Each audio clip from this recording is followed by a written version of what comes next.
कार्यक्रम में एक बार फिर आप सभी का हार्दिक स्वागत है। किसान भाइयों और बहनों, हमारी हमेशा एक कोशिश होती है कि हम अपने इस कार्यक्रम के माध्यम से आप तक खेती किसानी से जुड़ी हुई उन तमाम जानकारियों को पहुंचाएं जिनसे न केवल आपको लाभ हो बल्कि आपकी आय में भी मुनाफा हो। आज भी हम कुछ ऐसी ही जानकारी आप सभी के लिए लेके आए हैं। जी हाँ, आज हम बात करने जा रहे हैं पपीते की वैज्ञानिक विधि से खेती के बारे में कि किस प्रकार से जो है वैज्ञानिक विधि अपनाई जाए ताकि हमारे किसान भाइयों और बहनों को फायदा ज्यादा हो। और इस विषय पर चर्चा करने के लिए आज हमारे साथ स्टूडियो मौजूद हैं अमृत कुमार सिंह जी, जो कि शोध छात्र हैं इंटीग्रल विश्वविद्यालय लखनऊ में। सर, आपका बहुत बहुत स्वागत है हमारे इस कार्यक्रम में। सर, जैसे कि आज हम चर्चा कर रहे हैं पपीते की वैज्ञानिक विधि से खेती के बारे में, तो सबसे पहले तो यही जानना चाहेंगे कि पपीता हमारे दैनिक जीवन में किस प्रकार से लाभप्रद है। जी बिल्कुल, यदि हम पपीते की बात करें तो हमारे दैनिक जीवन में इसका बहुत ही महत्वपूर्ण योगदान है। और यदि हमारे किसान भाई इसकी खेती करते हैं तो इससे कई गुना मुनाफा प्राप्त कर सकते हैं। और इसमें उपस्थित जैसे एंटीऑक्सीडेंट है जो कि हमारे शरीर के लिए बहुत ही लाभदायक है। तो सर, कौन कौन से विटामिन होते हैं उसके बारे में जानना चाहिए। जी बिल्कुल, इसमें जैसे विटामिन की अगर बात करें तो इसमें सबसे ज़्यादा मात्रा में विटामिन ए, बी और सी और ई, और इसमें पेंटाथोनिक अम्ल भी पाया जाता है और इसमें फाइबर भी पाया जाता है। तो ये सब मिलाकर एक अच्छा विटामिन का स्रोत है। और इसमें इसके कच्चे फलों में की अगर बात करें तो उसमें जो सफ़ेद दूधनुमा अगर उसमें निकलता है जिसे हम सुखाकर पपेन बनाते हैं, ये एक पाचक एंजाइम का काम करता है और इसके बाय प्रोडक्ट भी बनते हैं, जैसे कि इसका मेडिसिन में यूज होता है और सौंदर्य प्रसाधन में इसका यूज होता है और पेपर उद्योग में भी इसका यूज होता है। तो सब मिलाकर हम ये कह सकते हैं कि पपीते की अगर खेती हमारे किसान भाई करते हैं तो इससे काफी मुनाफा उन्हें मिल सकता है और काफी लाभ मिलता है। बिल्कुल। सर, अगर हम बात करते हैं कि पपीते खेती के लिए किस प्रकार की भूमि सर्वोत्तम मानी जाती है और किस प्रकार की जलवायु जो है खेती के लिए होनी चाहिए। पपीते की खेती के लिए नम गर्मयुक्त जलवायु सर्वोत्तम होती है और इसके लिए जो तापमान है वो 38 डिग्री से 44 डिग्री सेल्सियस के बीच में होना चाहिए। और भरसक कोशिश करें कि 5 डिग्री सेल्सियस से तापमान कम ना हो। यदि 5 डिग्री सेल्सियस तापमान कम हो रहा है तो इसमें हमारे किसान भाई सिंचाई करके उसको तापमान को मेंटेन कर सकते हैं। और उसके बाद सबसे बड़ा समस्या इसमें आता है जो कि लू और पाले के रूप में आता है। तो हमारे किसान भाई यदि इसकी खेती कर रहे हैं तो लू से बचाने के लिए फसल को खेत के उत्तर पश्चिम दिशा में हवा और उधक वृक्ष लगाएं जिससे इससे बचा जा सकता है। और पाले की आशंका होने पर हमारे किसान भाई इसमें सिंचाई कर सकते हैं और रात्रि के अंतिम पहर में इसमें धुआं कर कर पाले से बचा सकते हैं। और इसकी भूमि की अगर बात करें हम तो इसमें हम इस बात का ध्यान रखें कि जिस भी भूमि का हम चुनाव कर रहे हैं तो सर्वप्रथम उसकी मृदा का जांच करा लें और उस भूमि में जो पोषक तत्व की मात्रा है वो प्रचुर मात्रा में हो और उसका जो पीएच मान है भूमि का वो 6 से 7 के बीच में हो और इस प्रकार की भूमि सर्वोत्तम मानी जाती है। बिल्कुल। सर, ये भी जानना चाहेंगे कि जो हमारे किसान भाई बहन हैं जब वो पपीते खेती की तैयारी करते हैं तो जो खेत की जो तैयारी है शुरुआती उसमें दौर में वो किस प्रकार की होनी चाहिए। जी हाँ, सबसे पहले खेती से पहले हम खेत की तैयारी करते हैं। किसी भी पहले हम खेत की तैयारी करते हैं तो हमारे किसान भाई इस बात का ध्यान रखें कि खेत की तैयारी के समय वो 2 से 3 बार रोटावेटर से अच्छी प्रकार जुताई करते हैं जिससे मृदा हमारी भूमि जो है वो भुरभुरी हो जाए और हवादार हो जाए। उसके बाद उसमें पाटा चला दें और पाटा चलाते समय हमारे किसान भाई इस बात का ध्यान रखें कि हमारे जो खेत है वो हल्का ढलानुमा हो जिससे जल निकास की व्यवस्था अच्छी बनी रहे। उसके बाद हमारे किसान भाई इसमें बीएससी 30 ग्राम बीएससी की मात्रा जो 1% है उसको धूल में मिलाकर मिट्टी को उपचारित कर दें। और खेत की तैयारी के बाद अगर हम बात करें तो 1.5 × 1.5 मीटर की दूरी पर हम गड्ढा बना दें। गड्ढे की जो आकार होगा वो 50 × 50 × 50 जिसमें 50 सेंटीमीटर उसकी चौड़ाई होगी और 50 सेंटीमीटर उसकी लंबाई और 50 सेंटीमीटर गहराई, इस प्रकार का गड्ढा तैयार कर दें और इस गड्ढे को इससे उपचारित कर दें। उसके बाद हम पौधरोपण के लगभग 10 दिन पहले हम अपने भूमि में 20 किलोग्राम गोबरी खाद, 500 ग्राम सुपर फास्फेट और 250 ग्राम म्यूरेट ऑफ पोटाश को अच्छी प्रकार से मिलाकर गड्ढे को भर दें। जिस प्रकार से हम ये कह सकते हैं कि हम अपनी खेत की तैयारी इस प्रकार करें तो ज़्यादा अच्छा होगा। बिल्कुल, मतलब ये वो शुरुआत में बातें हैं जो हमारे किसान भाई बहन उस पर ध्यान दें तो उनकी खेती अच्छी होगी। सर, ये तो बात हुई कि खेत की तैयारी कैसे करें। अगर हम नर्सरी प्रबंधन की बात करते हैं तो वो किस प्रकार से हमारे किसान भाई बहन करें। जी हाँ, बिल्कुल, ये बड़ा अच्छा प्रश्न है क्योंकि किसी भी फसल को लगाने से पूर्व उसमें कई प्रकार के नर्सरी का प्रबंध करते हैं हमारे किसान भाई। तो ऐसे ही पपीते में भी हम कई प्रकार से नर्सरी का प्रबंध कर सकते हैं। तो सबसे पहले एक हम विधि बताना चाहेंगे अपने किसान भाइयों को जो कि हमारे किसान भाई बेसिकली यूज करते हैं अपने किसानी में। तो वो मैक्सिमम अपने खेत में ही नर्सरी की तैयारी करते हैं। तो अगर यदि हमारे किसान भाई नर्सरी अपने खेत में तैयार कर रहे हैं तो वो ऐसे स्थान का चुनाव करे जो कि छाया वाले स्थान पे हो और सतह से लगभग 10 से 15 सेंटीमीटर ऊंचा नर्सरी बनाए और उस नर्सरी में कतार से कतार की जो दूरी है वो 10 सेंटीमीटर रखें और जो बीज से बीज की दूरी है वो 2 से 3 सेंटीमीटर दूरी रखें और जो बीज लगाने का जो तरीका है वो बीज के आकार से लगभग 1.5 से 2 गुना अंदर लगाएं बीज को।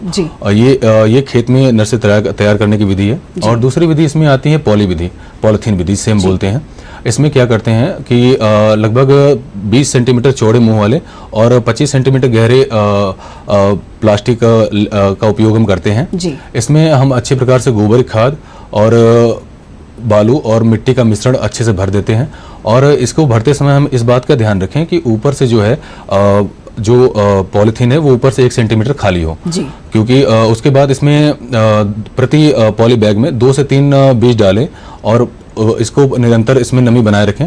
इससे हमारा जो नर्सरी है वो 1 से 1 महीने में अप्रॉक्स तैयार हो जाती है। और जो तीसरी विधि हम बताना चाहते हैं अपने किसान भाइयों को वो प्रो ट्रे के माध्यम से अपनी नर्सरी तैयार कर सकते हैं। प्रो ट्रे बेसिकली एक प्लास्टिक के खाकेनुमा संरचना होती है जिसमें हमारे किसान भाई अपना नर्सरी तैयार कर सकते हैं। इसमें वर्मी कंपोस्ट, वर्मी कोलाइड और परलाइट का 3:1:1 के रेशियो में इसमें मिक्सर बना के इसको भर दें और इसके बाद इसमें 1 से 2 सीड प्रति खाके में डालें जिससे हमारा नर्सरी तैयार हो जाता है। और इस विधि में सबसे बड़ा एडवांटेज, सबसे बड़ा लाभ किसानों को ये है कि यदि हम प्रो ट्रे का इस्तेमाल करते हैं तो इसमें डिजीज फ्री प्लांट तैयार होते हैं और इसमें काफ़ी हेल्दी प्लांट तैयार होते हैं। तो अगर इस विधि का प्रयोग करते हैं हमारे किसान भी तो ज़्यादा उनके लिए अच्छा है। ज़्यादा अच्छा होगा, बिल्कुल। सर अगर हम बात करें पौधरोपण की तो जब पौधरोपण होता है तो उसका जो सही समय है वो क्या है और किन किन बातों का हमारे किसान भाई बहन पौधरोपण करते समय ध्यान रखें? जी बिल्कुल, यदि हमारा नर्सरी सही समय पर तैयार हो चुका है तो हम पौधरोपण कर सकते हैं। जो पौधरोपण का सर्वोत्तम समय पपीते के लिए निर्धारित है वो अगस्त सितंबर और इसमें जून जुलाई और फरवरी मार्च जो कि सर्वोत्तम समय माना जाता है। यदि हमारे किसान भाई इस समय का उपयोग करते हैं, इस समय में अगर हमारे किसान भाई पौधरोपण करते हैं तो उनको काफ़ी आसानी होगी और उन्हें एक अच्छा एनवायरनमेंट मिलेगा, अच्छा एक लाभ मिलेगा आखिरी तक। सर हम बीमारियों की बात करें जो कि अक्सर हर जो है फल सब्जी में लगते हैं तो पपीते में कौन कौन सी बीमारियां हैं जो मुख्य रूप से लगती हैं और किस तरह से उनसे बचाव करें? जी हाँ बिल्कुल, अगर हम किसी भी फसल की खेती करते हैं या फिर फूल उत्पादन या फिर किसी भी प्रकार की फल उत्पादन की खेती करते हैं तो हमें कई प्रकार की बीमारियों का सामना करना पड़ता है। उसी में एक पपीते खेती भी है जिसमें हमारे किसान भाई बहुत सारी समस्याओं का सामना करते हैं। तो उसमें जो मुख्य समस्याएं हैं जो किसान भाई हमारे देखते हैं तो उसमें सबसे बड़ा समस्या जो है तना विगलन, जिसे हम आर्द्र विगलन भी बोलते हैं।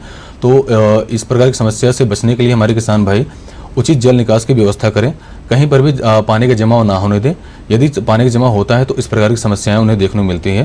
तो अगर पानी के जमाव कहीं भी नहीं होते तो इस प्रकार की समस्या से वो बच सकते हैं। दूसरा जो उसमें बीमारी है वो उसमें मोज़ेक नामक बीमारी है जो बेसिकली बरसात समय इसका ज़्यादा प्रभाव देखने को मिलता है और इसके प्रसार में सफ़ेद मक्खी जो होता है वो ज़्यादा इसका प्रसार करता है। इससे बचने के लिए हमारे किसान भाई इमिडाक्लोरोप्रिड 1.5 ग्राम दवा 1 लीटर पानी में मिलाकर अगर छिड़काव करते हैं तो इससे काफ़ी हद तक आराम मिलता है, उन्हें राहत मिलती है। और तीसरा जो बीमारी है जो पत्तियों में लगती है, जो पर्ण कुंचन बोलते हैं। यदि हमारे किसान भाई अगर हमारे किसान भाई खेतों में इस प्रकार की समस्या देखने को मिलती है जिसमें पत्तियां सिकुड़ जाती हैं और एक तरीके से मुड़ जाती हैं पीछे की तरफ, अगर इस प्रकार की समस्याएं अगर हमारे किसान भाई को देखने को मिलता है फील्ड में तो इससे बचने के लिए हमारे किसान भाई जो इस प्रकार से ग्रसित पौधे हैं उसे उखाड़ कर कहीं दूर फेंक दें या जला दें या ज़मीन में गाड़ दें। और कीटनाशक छिड़काव अगर हम निरंतर कर रहे हैं तो इससे बचा जा सकता है। और जो तीसरा बीमारी आता है जिसे एंथ्रोक्नोज नाम से जानते हैं, ये बेसिकली देखा जाता है हमारा जब फल हमारा पकने की अवस्था में होता है या फिर तैयार होने की अवस्था में होता है उस समय ये फल लगते हैं। तो इस बीमारी से बचने के लिए हमारे किसान भाई सोडियम बाइकार्बोनेट 1% का छिड़काव करें तो इन सब प्रकार की बीमारियों से हमारे किसान भाई बच सकते हैं और जिससे हमारे उत्पादन पर सकारात्मक प्रभाव पड़ेगा। बिल्कुल।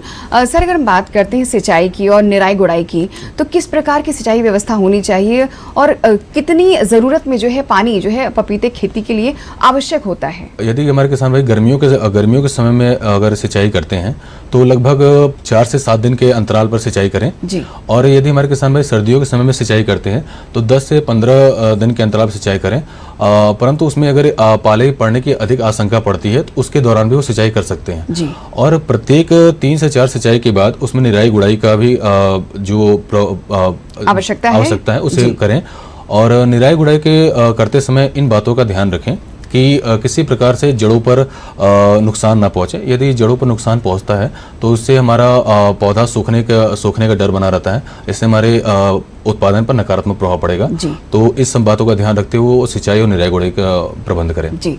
सर, हम बात करें कि जो पपीता जब लग जाता है तो जब उसकी तुड़ाई का समय आता है तो तुड़ाई करते समय हमारे किसान भाई बहन किन किन बातों का ध्यान रखें और तुड़ाई का उचित समय क्या है? अगर हमारे किसान भाई पता लगाना चाहते हैं कि हमारा फल पक गया है या फिर अभी नहीं पका है, तो इसके लिए हमारे किसान भाई उसमें किसी भी धारदार चीज़ से उसके फल पर छेद कर दें या फिर चीरा लगाकर देख सकते हैं। यदि उसमें से सफ़ेद दूधनुमा, जिसे हम पपेन का भी नाम देते हैं, जी। अगर इस प्रकार का स्राव होता है तो हमारा जो फल है वो पूर्ण रूप से कच्चे होते हैं। और यदि उसमें से जलनुमा अगर स्राव होता है तो हम ये कह सकते हैं कि हमारा फल जो है पक चुका है। और उसमें क्या होता है कि फल जो है गहरे हरे रंग से हल्का पीले रंग में भी परिवर्तित होने लगता है।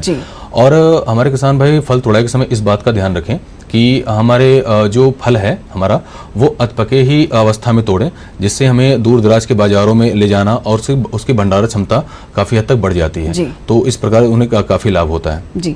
सर, हम बात करते हैं आर्थिक लाभ के बारे में, तो पपीते खेती से होने वाली जो उपज है और जो आर्थिक लाभ है उसके बारे में सर जानना चाहेंगे। इसमें हमारे किसान भाइयों को 2 से 3 गुना मुनाफा प्राप्त होता है। और इसकी अगर उपज की बात करें तो 35 से 40 टन प्रति हेक्टेयर इसका उत्पादन होता है। और प्रति टन के अगर 1500 रुपये भी हम बाजार मूल्य देखें, उसका मूल्यांकन करें, तो हमें लगभग 34,000 पर हेक्टेयर के हिसाब से शुद्ध लाभ प्राप्त होता है, जिससे हम ये कह सकते हैं कि पपीते की खेती हमारे किसान भाइयों के लिए बहुत ही लाभदायक खेती है और इससे वो अपना आर्थिक स्थिति और अपने आय को दुगुना कर सकते हैं। जी। सर, हम जैविक बात करें जैविक खाद की, तो जैविक खाद जो है वो पपीते की खेती के लिए कितनी ज़्यादा लाभकारी है? जी बिल्कुल। अगर वर्तमान समय में अगर देखा जाए तो जिस तरीके से रासायनिक खाद हमारे खेत में उपयोग हो रहा है और जिससे हमारे तमाम प्रकार के रोग विकार हमारे शरीर में उत्पन्न हो रहे हैं, हमारी मृदा भी इससे दूषित हो रही है, तो इससे बचने के लिए हमारे किसान भाई अगर बायो फर्टिलाइजर, जिसे हम जैव उर्वरक का नाम देते हैं,